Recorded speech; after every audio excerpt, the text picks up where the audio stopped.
ShoePuncher update. Here we will talk about how to update a file.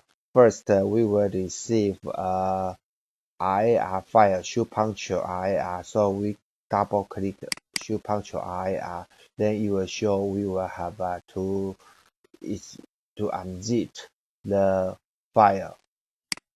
So after we unzip, okay, then we will get a ShoePuncher here. Then we will into the ShoePuncher. Here is the unzipped file. And on the other hand, we will to click right button, and then we will select the content. In the content, we will go to his place, the file place. The file place is here, is ShoePuncher. So we will click this file and move to this place, and we replace the old file.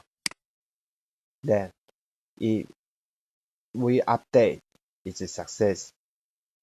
And after we update, then we will see the file.